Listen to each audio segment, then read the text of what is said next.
Hey guys, welcome to another episode of the Leverage Your Podcast show. And I have a podcast veteran here on the show with Amaze Media Labs, head of marketing. And I know you've obviously, Travis, been with the head of content at Buzzsprout as well. So, welcome, Travis Albritton, to the show. And we're going to be talking about audience growth. So, yeah, I'm super excited to chat with you. Let's do it. All righty. So what intrigued me about Travis when I think it was your team emailed me or something, maybe share audience lift. And I was like, well, this looks cool. AI powered audience growth for podcasters. That's easy to grab someone's attention for sure. Um, so what does that even mean? It's hard to wrap your head around. Sure. Well, everyone and their brother is saying I have an AI powered something, right? Yeah, So yeah. how do you separate, solutions that actually work? And I think the AI piece of it is really where you know, in a s essentially the platform is an opportunity for podcasters to take a trailer, an audio trailer promoting their podcast, and get it in front of new listeners. Yeah. So at a 30,000 foot view, that's what it does. And the AI comes in when we're creating advertisements for your podcast. We're not advertising your podcast on other podcasts where you're kind of speaking Oh, to the converted and you're trying to convince them, hey, you shouldn't listen to your favorite podcast. You should listen to this one instead. Where our platform right. is different is we're going to digital publishers like People Magazine or USA Today or Yahoo and promoting your podcast on the web and saying, hey, if you really like this type of content, here's a trailer you can listen to for a podcast you might enjoy.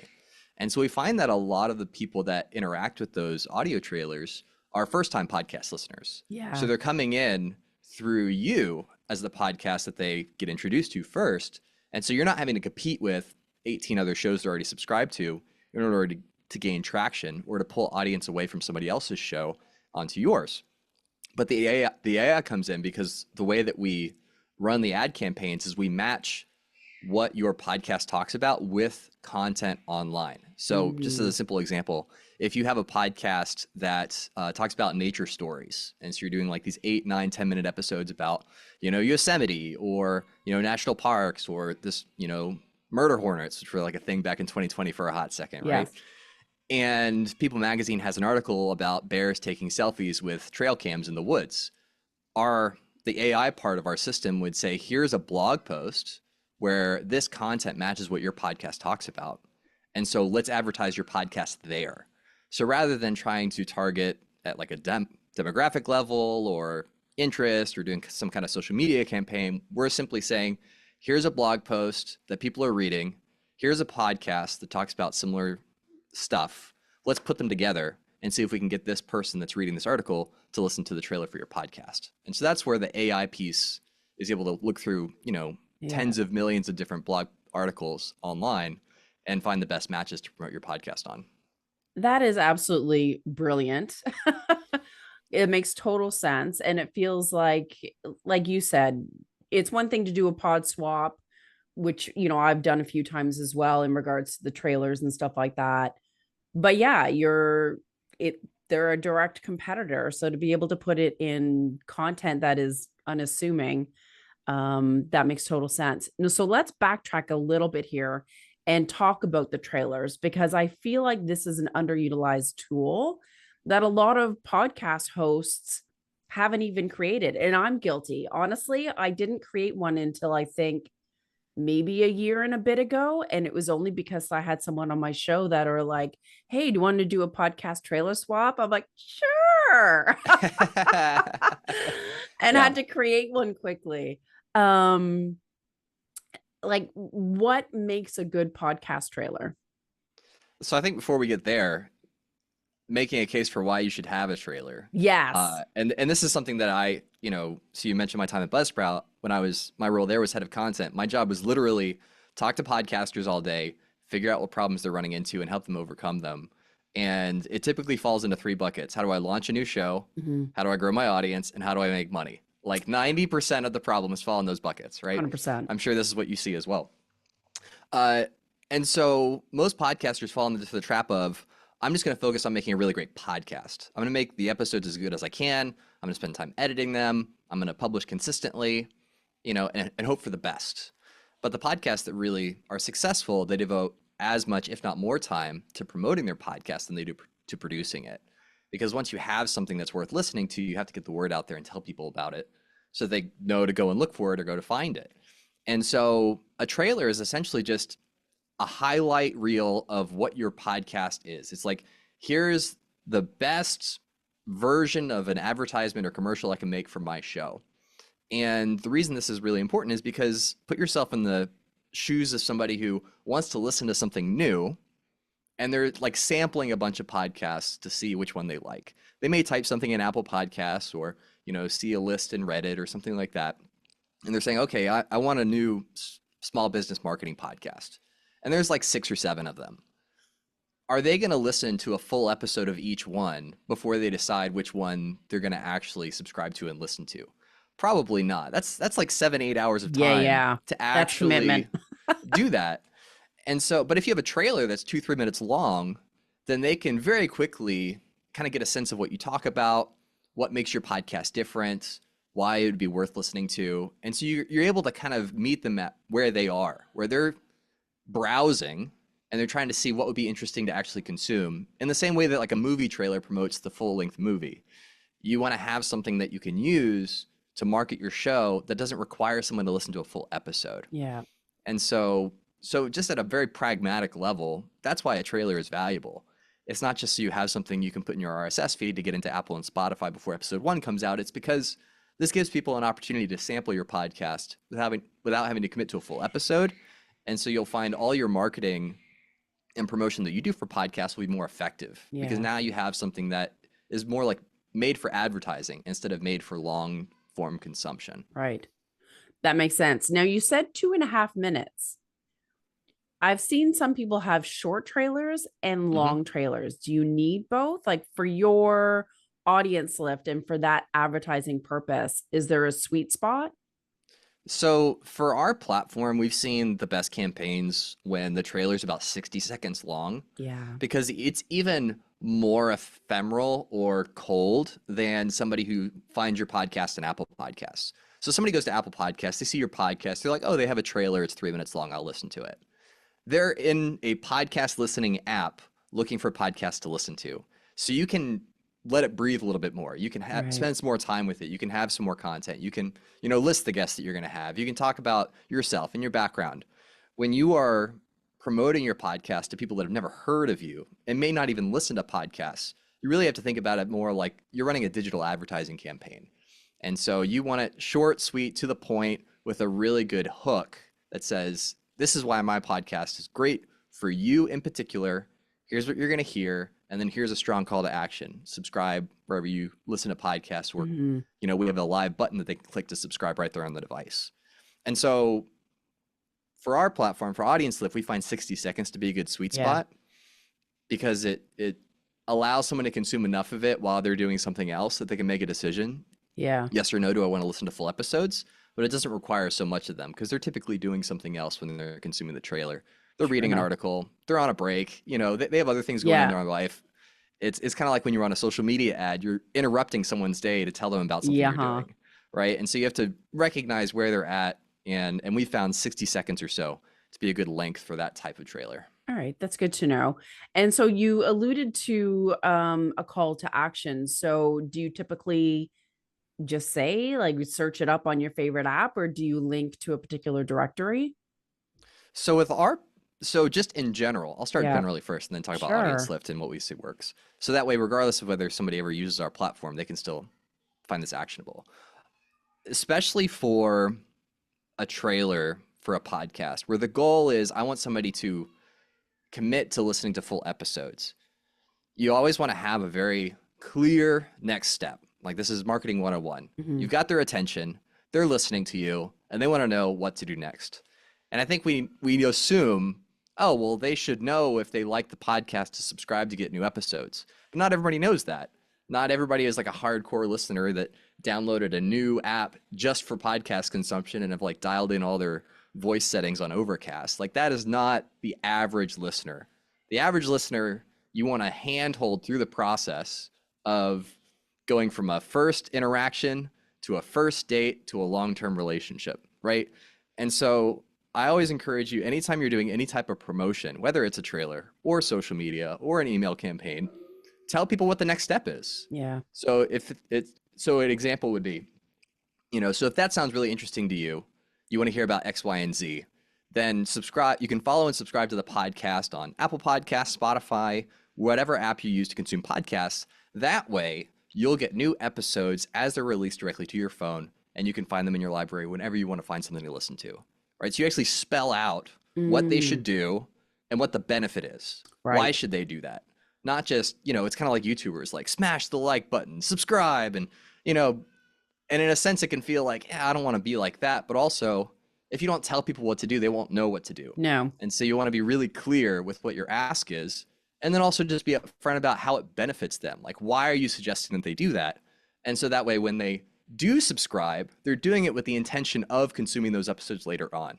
So it's not just getting the immediate action that you want, which is somebody else following your podcast, but you're helping them understand how it's going to make their life better. So they're looking forward to and anticipating that next episode when it comes out. Sounds good. Perfect. So let's go into some audience growth tips, because I feel like podcasters, like you said, those three things that every podcaster kind of complains about or struggles with, audience growth is always one of them. And we were talking before we hit record, and it almost feels like your average Joe podcaster feels a little like they're not part of the cool kids group, where you have to be already successful and have so many downloads in order to even use those growth tools. What are you seeing out there right now? So there's a couple things to keep in mind. And I think, I give this advice as someone who started as an independent podcaster, editing stuff in GarageBand, just like scrapping. And, so I've certainly seen that part of the process. And I think first and foremost, it's important to understand, what is your goal? Like, why are you podcasting in the first place? Because if your goal is, I want to have fun, I want to create something that I enjoy, this is a hobby for me, you don't need a bunch of downloads. No. Like, make a podcast that's going to serve you and what your goals are. So maybe the answer is, don't focus on audience development at all. Those 12 people that are listening, that's all you need in order to meet the actual goal you have for the podcast. So getting more listeners is not always the answer, even though that's what a lot of I agree. podcasters like to see, right? And so I think first and foremost, just get clear on, why do you want audience growth? Is it just you want to get a bunch of downloads so you can get Squarespace to sponsor you? That is a strategy, but 0.2% of podcasters typically reach that size of audience. Yeah. And there's a couple of factors. One, is your podcast exceptional? Because 10 years ago, you could just create something, put some good cover art on it, and now you've got a couple thousand, listeners, because there just wasn't that many podcasts. Spotify has more than 6 million podcasts now. So you're competing with 6 million other titles, opportunities for somebody to listen to a podcast. So if your podcast is going to grow sustainably, it needs to be exceptional in some way. Either you are an expert that nobody else can match your experience, the level of information or entertainment that you're offering is something that's different or unique, or the guests that you have, people can't find anywhere else. And then if you have a unique point of view from your own experience or from your own lens, that also gives you a differentiation. Because then if you have a podcast about marketing, there's a bunch of those. Yeah. But people will listen to you if they enjoy your perspective, even if the content you have is virtually identical to 3 other podcasts. So the first piece is, like, make something that people will actually want to listen to and stick with. Because otherwise, all the promotion you do, people are just going to leave out the bottom of the bucket, right? So you're going to be spinning your wheels, you're going to get frustrated because you're doing a lot of work and you're not seeing a lot of results. But once you have something that is really resonating with the audience you want to go after, you also have to consider, when figuring out what your audience development and growth goal should be, the marketing term is total addressable market. How many people in the world actually want to hear what you have to say? So if you are Joe Rogan, the total addressable market is, maybe 100 million people or 200 million people, because it's kind of created for this mass market consumption. True crime podcasts are similar. Like, it doesn't really matter who you are. If you enjoy listening to those types of stories, you'll be attracted to those podcasts. So those podcasts typically have larger audiences than ones that have more of a niche focus, Yeah. right? And so like if you have a podcast about podcasting, and there's 6 million podcasts, and in any given month, maybe 300,000 of those are actively promoting new episodes, that's your total addressable market. 300,000 podcast hosts that you could speak to and connect with. And so if you get 1% of that market, which would be a lot, that would be a big market share for all the people that you could potentially reach. That's only 3,000 downloads. So you have to kind of right size the expectations of what your goal should be based on what your content is and Yeah. who you're trying to go after. So like if your podcast is about homestead beekeeping, like that's a very niche audience. You're not going to Very. get 20,000 downloads an Right. episode because there just aren't that many people looking for that type of content. So those are all the caveats Yeah. I before we get know, into like right? the It's so strategy. true. And I start with those just because it can feel discouraging of like, man, I wish I had X number of downloads, or I wish I was growing faster or doing better. Yeah. But you always have to compare it to where you currently are and what is possible. Like, what is the ceiling for your audience size? Yeah. But then from there, audience development takes a couple different forms. You can pay in money to go faster, or you can pay with time. Yep. You can either be on Reddit answering questions, Quora answering questions, Facebook groups interacting with people, building your own audience with email newsletters or social media following. All that takes sweat equity, your time invested. What a lot of the larger podcasts do is either they start with a celebrity, so they already have a following that they're bringing over to the podcast. So Conan O'Brien, Dax Shepard, the Smartless guys, it's like they're Hollywood actors. People Yeah. already know who they are. So they're like, oh, I liked him in that show that he did, so I'll listen to his podcast. It's easier for them to gain traction because they actually have millions of followers already. But if you want to kind of get into that game, then typically what we see is podcasters that have a marketing budget, that have a business plan behind their podcast, they set aside a budget for marketing, for accelerating the growth of their show and their audience. And that's what Audience Lift is really for. It's for Yeah. those podcasters that there is actually an ROI associated with new listeners, Mm-hmm. or they have a budget and they want to get it out in front of new people, and they're not like selling a course on the back end, but they want personally to feel like this is resonating and people are consuming it and enjoying it, and that's going to give them a reason to continue. That's really the sweet spot for our platform and for other paid marketing promotion platforms as well. Yeah. I love it. That was very thorough. I try to be holistic, Yeah. But you bring up a good point in that a lot of people in the industry don't necessarily talk about. It's like whether you have a podcast, like for me, I don't worry about the downloads as much. It's all about the connections and collaborations and people, in the community. And it's a way for me to create content that's super easy. And the content is relevant to, my offer kind of a thing. Mm-hmm. So, yeah, I think a lot of podcasters don't realize that downloads may or may not be the answer. And for some people, guesting or hosting may or may not be the answer either. It's like, yeah, to really, like you said, think about the goals. So, one thing I want to touch upon here is I know with your Amaze Media Labs, which I guess is associated or umbrella with Audience Lift, Mm-hmm. um, that you kind of take it one step further with audience development. And that was kind of like looking at the data. I Mm-hmm. think that's a whole nother area where podcasters get lost. Oh, I'm getting all this data, but then they're like, what even is that data? What does it Right. mean? And what do I do with it? So if you can kind of dive into that a little bit. Yeah. So there's two sets of data. There's the audience analytics you get in your podcast host, right? So if you use Mhm. Buzzsprout or Spreaker or Podbean or Libsyn, if you go into your analytics for your RSS feed, it'll tell you where people are listening, countries, cities, locations. It'll tell you what app they consumed it on, Apple Podcasts, Spotify, you know, Overcast, Pocket Cast, whatever app they're using. And it'll also typically tell you how many downloads each episode gets. And that's what you get from your podcast hosting platform.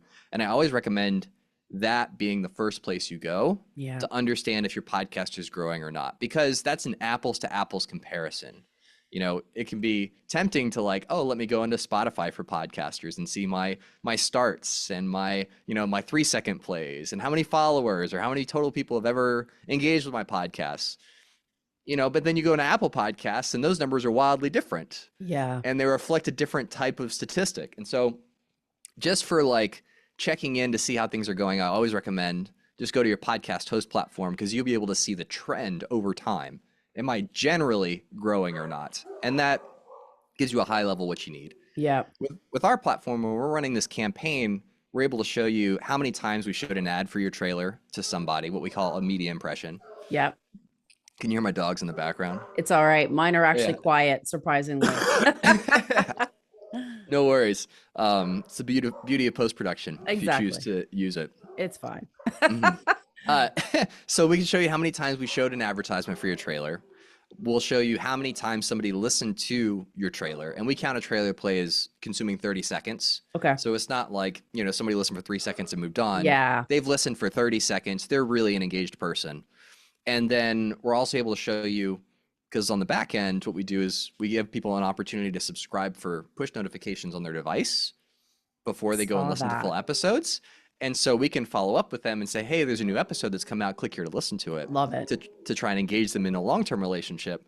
So we'll also show you how many people signed up for those push notifications.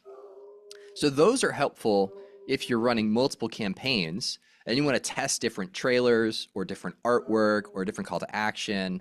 You want to promote different types of episodes. That information helps you with getting better results from an audience lift campaign. It doesn't necessarily translate to which episodes you should produce to get more traction for your podcast as a whole, Mm, which is why I think go to your podcast hosting platform first and foremost. If you run an audience lift campaign, you'll see an increase in the downloads in your podcast. But the analytics that we offer are more specific to the yeah, campaigns that we're running. that makes sense. Now some hosts or and I'm wondering if Maze Media Labs does this, is I know that there are some stats out there that will give you information about who's listening Mm-hmm. and what that persona looks like. And same with like you said, retention, like, oh, they drop out at this point, or they listen Mm-hmm. to like their behavior. That's what I was looking for. Um, so does yours include that data as well? Not Not our audience audience lift lift, run. but like, Yeah. Not our audience lift. We have another product that's more for brands and B2B brands where gotcha. we're doing demographic and Okay. firmographic targeting. So like, we'll have it's called the Branded Audience Growth Network, and it's for like Cigna, who they want to go after healthcare providers, and they say we want to target doctors, dermatologists, and nurses, Yeah. and so only show our advertisements to those people. And also they need to live in these states, and also they need to have this level of income. Like there Oh, are wow. versions of it where you can get that specific, but then the downloads numbers that you get or the lift that you get drops down because again that total addressable market is much smaller. And so it really depends on what your goal is. If you Fair need enough. data, there are versions of campaigns you can run that give you more of that kind of Yeah. audience level data. Um, or you can kind of run it more at an interest level of if this is a podcast, you, whoever you are, may be interested in listening to it. Yeah. Here you go. It just depends on what you're looking for. I would say, as far as audience breakdowns, probably the best way to do it is just getting some subjective kind of form or survey data, just Yeah. asking them directly. That's going to be the best way. Just set up a free Survey Monkey form saying, "Hey, I'm trying to get a better understanding of who's enjoying this podcast, who's loving it." And so if you click the link in the show notes and go fill out this form, that'll help me make episodes that are more tailored to what you're interested in hearing about. Yeah. And so again, you start with here's the benefit of doing this favor for me.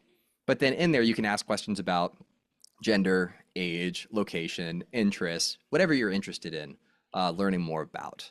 And I think that'll be a better representative sample for who your existing audience is to then be able to predict who you want to reach in the future. Agreed. And I remember one of my clients did that kind of data, and it was like, you think one thing about your avatar, and then you can get some surprising information where you're like, oh, and it'll affect your decisions on whether jump into the new social media platform or whatever it may be, or topics. Yeah, I had one client where, and his stat, he didn't do the survey, but like even his stats of it was his solo episodes that got the most downloads over interviews. And it's like that kind of information can help you pivot and then be more successful. It's yeah, kind of like knowing what to look for and how to use it. Yeah, if you in your podcast hosting analytics have a view that shows downloads per episode in a constricted time frame, so like first 7 days or first 30 days, rather than all time, you'll be able to see Mm, trends in which episodes typically outperform others in the same time frame. Because you may have a guest episode that you published 3 months ago that has the same number of downloads as a solo episode you published 2 weeks ago, and so you might look at the numbers and think, well, the same number of people want to listen to each, but the velocity of the solo episode is so much greater. That should indicate this is actually something people are more interested in. yeah. So it's learning how to read your podcast host analytics is really the key to unlocking those type of insights that can inform the type of content you should make moving forward. Yeah. I wholeheartedly agree. So talking and just going back to audience lift, and using those trailers to help promote your podcast, are there certain qualifications that make it worthwhile to do run some of those campaigns, or can any podcaster do it? Any podcaster can do it. Our starting campaign is $500, Oh, and that's that gets nothing. you 15,000 trailer plays. And Hmm. typically, we see anywhere between 6 and 12,000 downloads of the podcast from that $500 campaign. Ooh, So that's that's that's like an nice. average performance, yeah. Yeah, that's great And to um, know. and if they go to audiencelift.com, they can kind of read more about it. Yeah. Excuse me. Um, But uh, but I would say anyone who has a marketing budget, it is worth testing because you can also run Overcast ads or Podcast Addict ads. You can do social media ads. There's different ways to spend money to promote a podcast, Yeah. and I would just encourage you to test as much as your budget will allow to Yeah. see what really resonates with you in your podcast. Because I think Audience Lift is great, but it doesn't mean it's the best solution for everyone, right? Which is why I always have all these caveats and Yeah. know your goals and think holistically. But, if after testing everything, you identify one particular platform or method is working exceptionally well for you, then that's where you really narrow your focus and say, okay, moving forward, every month I'm going to dedicate this much to promoting my podcast. Mm. This is the platform or strategy that's giving me the best results based on what my goals are. And so then you double down. But for Audience Lift, you can start for $500. Yeah, that's sweet. And to test it out and give your podcast a boost and get more listeners and subscribers and leads and all that good stuff, like it just snowballs, right? And compounds on itself. Yeah, Yeah. absolutely. Yeah, that's a great idea. Yeah, so how can people find audience lift and connect with you to answer any questions? I think it's such a great service. No, absolutely. So you can just go to audiencelift.com. I'm sure Lindsay will put a link in the show Yeah. notes because she's a seasoned veteran. She knows what she's doing. And then you can find me on LinkedIn as well, Travis Albritton, and I'll give Lindsay my link as well so she can put that Yeah. in the show notes if you want to connect. Happy to answer any questions. Just shoot me a message, and I'm happy to help with any audience development questions that you have. Yeah. Perfect. Thank you so much for your insight. I think it's really good to just learn new tools that can really help you grow without feeling like it's unreachable or unattainable. And I think using trailers is, again, that untapped opportunity that a lot of podcasters have that they can, and it's so easy to create. Yeah, that they can use to grow. Absolutely. All right. Thanks, folks. And we will see you next week on the Leverage Your Podcast show.